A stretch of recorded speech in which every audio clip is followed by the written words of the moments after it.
അപ്പോൾ ഇന്ന് നമ്മൾ വന്നിരിക്കുന്നത് പഴം കൊണ്ട് കുറച്ച് സിമ്പിളായിട്ട് നമുക്ക് ചെയ്യാൻ പറ്റിയ കുറച്ച് അടിപൊളി സ്നാക്സ് ആട്ടോ.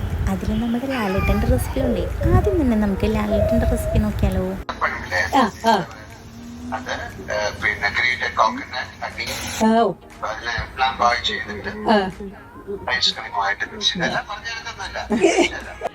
കുട്ടികളുടെ ഒരു നിർബന്ധം പറഞ്ഞാൽ ഞാൻ കുക്ക് ചെയ്ത് കൊടുക്കണമെന്നാണ്. ഞാൻ ഒരുപാട് ഡിഷ് കുക്ക് ചെയ്ത് അവർ ഫ്രിഡ്ജിൽ വെച്ച ഒരു ആഴ്ച രണ്ടാഴ്ച ഒക്കെ കഴിക്കാറുണ്ട്. ഞാൻ റെസിപ്പീസ് വെച്ചല്ല, ഇൻഗ്രീഡിയൻസ് വെച്ചല്ല കുക്ക് ചെയ്യുന്നത്. I am cooking with love. അപ്പോൾ ലാലേട്ടൻ പറഞ്ഞത് കേട്ടില്ലേ, കുക്കിംഗ് വിത്ത് ലവ്. നമ്മൾ കുക്ക് ചെയ്യുമ്പോൾ ഇഷ്ടത്തോടു കൂടി കുക്ക് ചെയ്ത് കഴിഞ്ഞാൽ നമുക്ക് ഏത് സിമ്പിളായിട്ടുള്ള റെസിപ്പീസും അടിപൊളി ടേസ്റ്റ് ആക്കി എടുക്കാൻ പറ്റും. അപ്പോൾ അതിനായിട്ട് നമ്മൾ ഈ ലാലേട്ടൻ്റെ റെസിപ്പിക്ക് എടുത്തിരുന്ന സിമ്പിളായിട്ടുള്ള ബനാന റെസിപ്പിയാണ് കേട്ടോ. അപ്പം നമ്മൾ അതിനായിട്ട് പഴം ഇതുപോലെ കുഞ്ഞായിട്ട് കട്ട് ചെയ്തെടുത്തു. പിന്നെ നമ്മൾ നെയ്യിലാണ് ഇത് ഫ്രൈ ചെയ്തെടുക്കുന്നത്.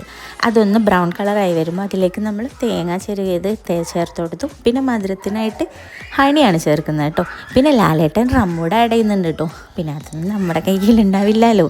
അപ്പോൾ നമ്മുടെ കയ്യിലുള്ള സാധനം വെച്ചിട്ട് നമ്മൾ തൽക്കാലം അങ്ങോട്ട് അഡ്ജസ്റ്റ് ചെയ്തിട്ടുണ്ട്. പിന്നെ ഇത് സെർവ് ചെയ്യുന്ന മെത്തേഡാണ് കേട്ടോ ഒരു വെറൈറ്റി ആയിട്ട് തോന്നിയത്.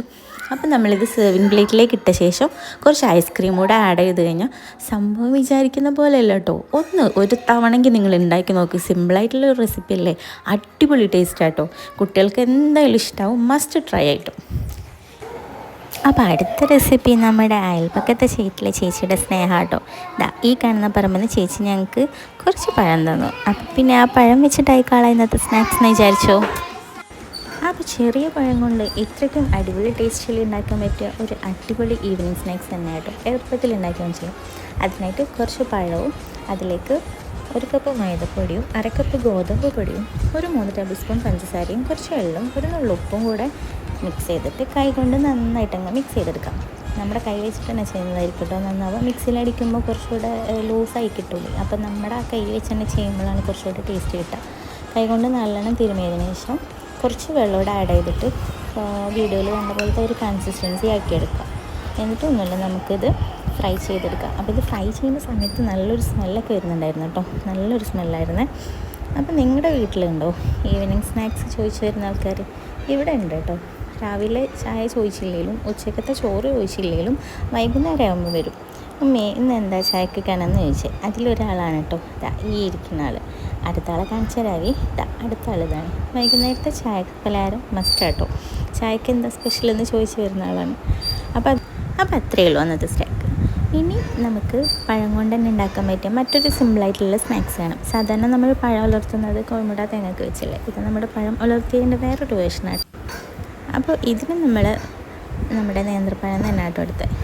അപ്പോൾ അതിനായിട്ട് കുറച്ച് നേന്ത്രപ്പഴം എടുത്ത് സാധാരണ നമ്മൾ പഴം ഉലർത്തുന്നൊക്കെ പോലെ തന്നെ 4 പീസാക്കി കട്ട് ചെയ്തെടുക്കാം. സെൻറ്റർ കട്ട് ചെയ്തിട്ട് 4 പീസാക്കി ചെറുതാക്കി കട്ട് ചെയ്തെടുക്കാം.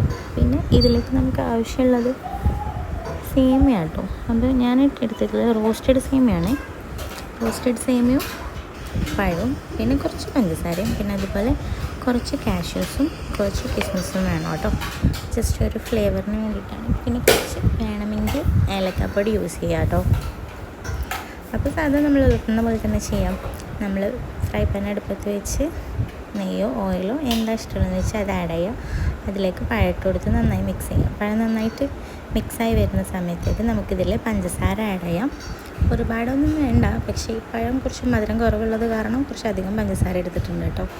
അപ്പോൾ പഞ്ചസാരയും അതിലേക്ക് നമ്മുടെ വറുത്ത റോസ്റ്റഡ് സേമിയ കേട്ടോ ഞാൻ മിക്സ് ചെയ്യുന്നത്. റോസ്റ്റഡ് സേമിയയുടെ ആഡ് ചെയ്തിട്ടുണ്ട് കേട്ടോ. പിന്നെ അതിൻ്റെ ഇടയിൽ കാഷ്യൂസും കിസ്മിസും ആഡ് ചെയ്യാണ്ട് അത് ആദ്യം തന്നെ ആഡ് ചെയ്തിട്ടുണ്ടായിരുന്നു. അത് പക്ഷേ വീഡിയോയിൽ എടുക്കാൻ വിട്ടുപോയതാട്ടോ. പിന്നെ നമുക്ക് ലാസ്റ്റായിട്ട് ഇതിലേക്ക് കുറച്ച് പാലൂടെ ആഡ് ചെയ്യണം കേട്ടോ. അപ്പോഴാണ് കറക്റ്റ് നമ്മുടെ ഈ ഒരു റെസിപ്പിയുടെ ടേസ്റ്റ് കിട്ടുക കേട്ടോ.